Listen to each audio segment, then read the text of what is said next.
In 2015, jihadis opened fire at the Paris headquarters of the French satirical magazine Charlie Hebdo.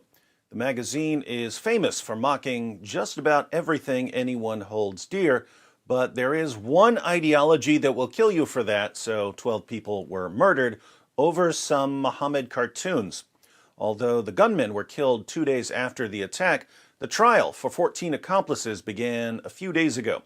The magazine has been reprinting the Muhammad cartoons, so this is a good time to point out two ways the Charlie Hebdo massacre backfired. First, as with many other terrorist attacks, the Charlie Hebdo massacre caused some Muslims to seriously examine the place of violence in their religion and to consider whether their religion is true.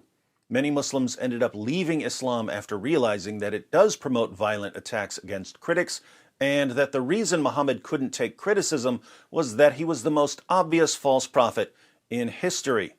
Hence, it's not surprising to read comments like this.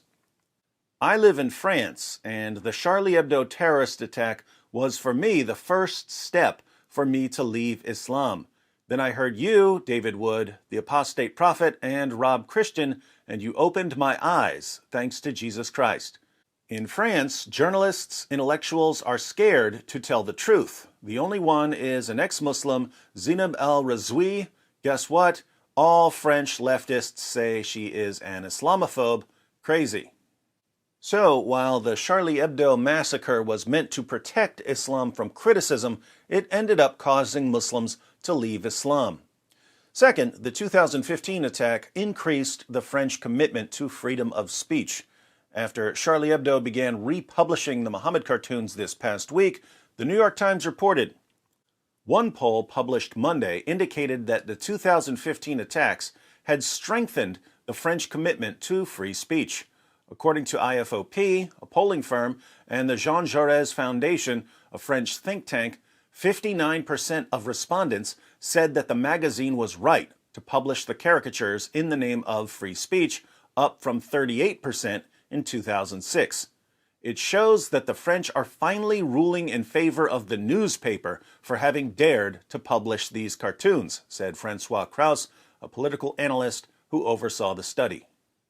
So, in 2006, only 38% of French people thought it was right to publish Muhammad cartoons in the name of free speech.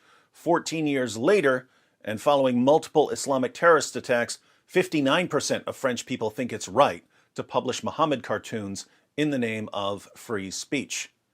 The jihadis who opened fire in 2015 were trying to convince Westerners in general, and the French in particular, that making fun of Muhammad is completely unacceptable. Instead, the jihadis made it more acceptable. Thanks to the tireless efforts of terrorists, mocking Muhammad has a higher approval rating than it's had at any other point in our lifetimes. If this trend continues, we can only imagine what kinds of insults and mockery the future holds for the caravan robbing, apostate killing, wife beating, captive raping, child molesting false prophet of Islam. Jihadis of the world, I do not approve of your violence, but I absolutely love the way you're destroying your violent ideology. You've sent me so many viewers, so many subscribers, so many supporters. No matter what happens in the coming months, no matter how much mockery I rain down on your fake prophet and your stupid, boring book, just remember, you complete me.